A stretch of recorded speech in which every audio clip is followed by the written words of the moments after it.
Back to another gear in review. Today's review is going to be one of the Vox valavtronix modeling amp series amps.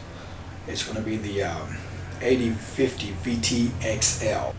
One of the cons on this amp is I would find, which is really not a con of the amp, it's just a con of the people that set it up, who set up the presets, is that I find that the presets before you tweak them tend to be a little harsh. They tend to have a little too much treble, not enough body. All it takes is a little twist here and a turn there on the EQ, turn your treble down a little bit, tweak your mids a little bit, and the next thing you know, you got a nice fat tone. So the first amp model I want to get into is going to be one called Glass.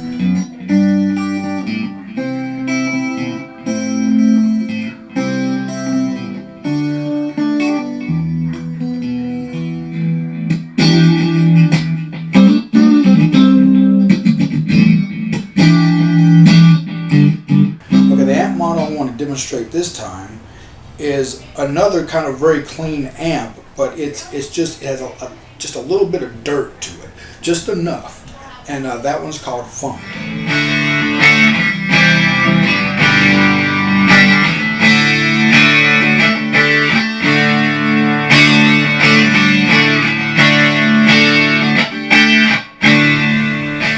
This next amp is called Buzzsaw, and in my opinion, Buzzsaw is kind of like AC30 on steroids, and it has a really good sound too.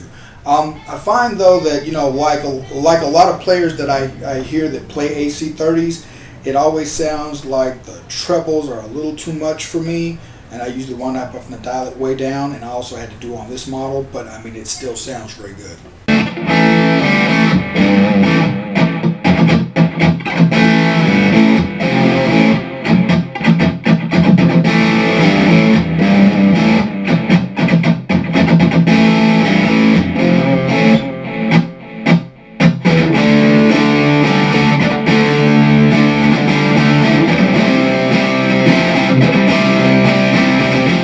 Next model is called Crunch. It's just like an old late 70s, early 80s rock distortion kind of sound,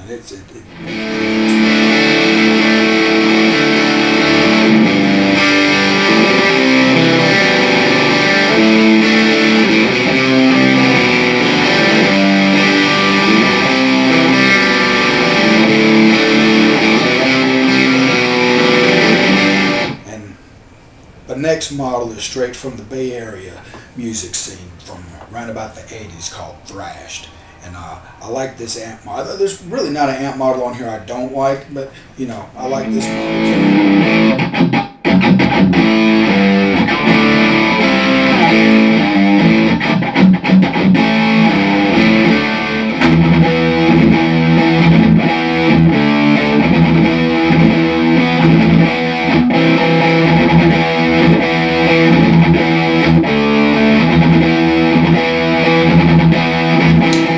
Next model is one called Raged. You'll notice as I step through these models, the farther I go along, is like the more distortion I get.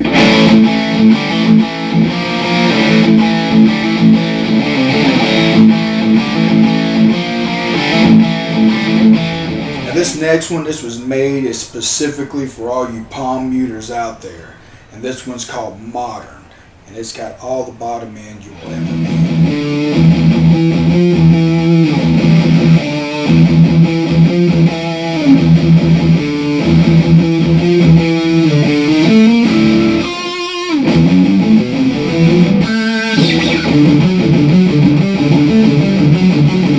And this happens to be my personal favorite. This is the one I play the most.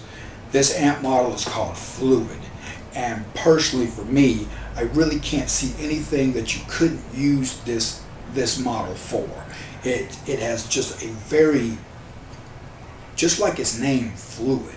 It has a very round, very creamy characteristic to the distortion, but that is not to say that it isn't and can't be aggressive at the same time.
This happens to be my second favorite on here. Like I said before, Fluid being my first.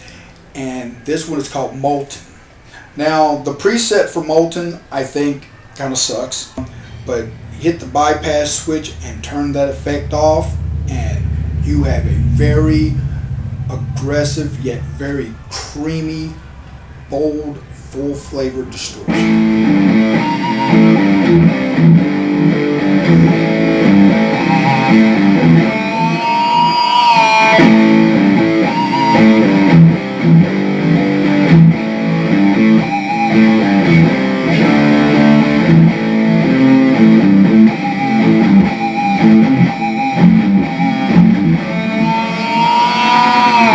This next one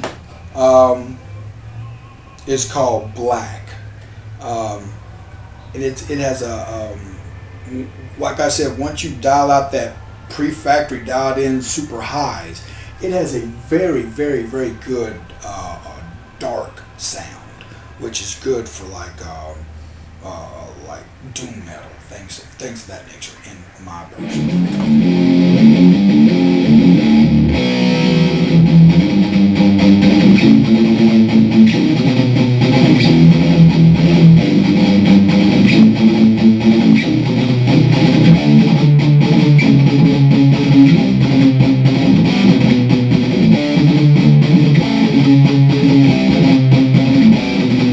Next one is probably the for all the Gainiacs out there, I guess the next one is probably the creme de la creme. The next one is called Damaged. High gain, it's a little bright, but once again, like I said, tweak here, turn there, and to me, every distortion on this amp can be brought to sound full-bodied.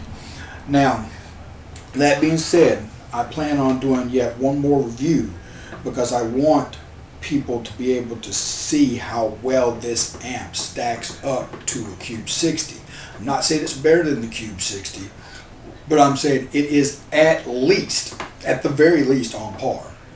At the very best, smokes it.